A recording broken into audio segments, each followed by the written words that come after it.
Jack London, The Little Lady of the Big House, Part 48. At the same time that Odd Joy cabin boy had begun to demonstrate the efficiency that enabled him through the years to rise to the majordomeship of the big house. "Where is your mistress, oh dear?" Dick asked. Oh dear shrank away in an agony of bashfulness. Dick waited. "She may be with young ladies, I don't know." "Oh dear," stammered, and Dick, in very mercy, swung away on his heel. "Where's my boy in the breeches?" he shouted as he stamped out under the porte-cochere just as a range limousine swung around the curve among the lilacs. "I'll be hanged if I know," a tall blond man in a light summer suit responded from the car, and the next moment Dick Forrest and Evan Graham were shaking hands. "Oh my," and "oh-ho" carried in the hand baggage, and Dick accompanied his guest to the watchtower quarters. "You'll have to get used to us, old man," Dick was explaining. "We run the range like clockwork, and the servants are wonders, but we allow ourselves all sorts of loosenesses.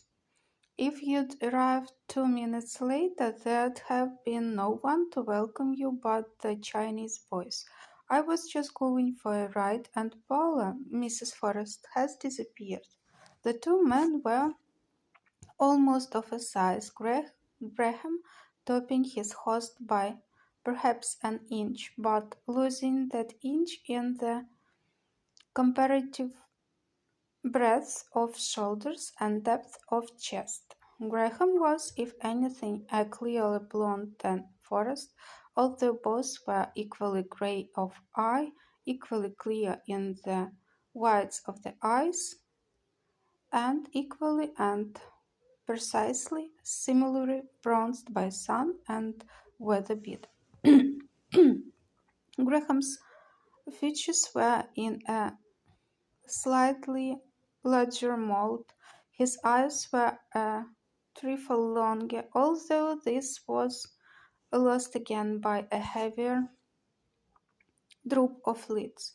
His nose hinted that it was a shade straighter as well as larger than Dick's, and his lips were a shade thicker, a shade redder, a shade more bowed with fulsomeness. Forrest's hair was light brown to chestnut, while Graham's carried a whispering advertisement that it would have been almost golden in its silk had it not been burned almost to sandiness by the sun.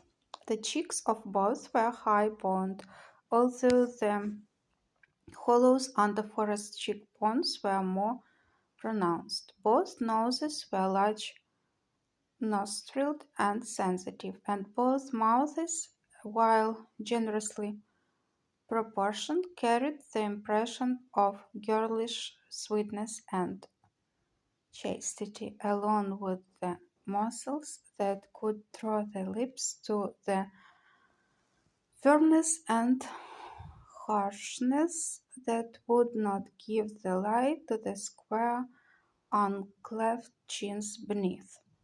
But the inch more in height and the inch less in chest girth gave Evan Graham a grace of body and carriage that Dick Forrest did not possess. In this particular of build, each served well as a foil to the other. Graham was all light and delight with a hint, but the slightest of hints, of Prince Charming. Forrest seemed a more efficient and formidable organism, more dangerous to other life stouter grip on its own life. Forrest threw a glance at his wrist watch as he talked, but in that glance, without pause or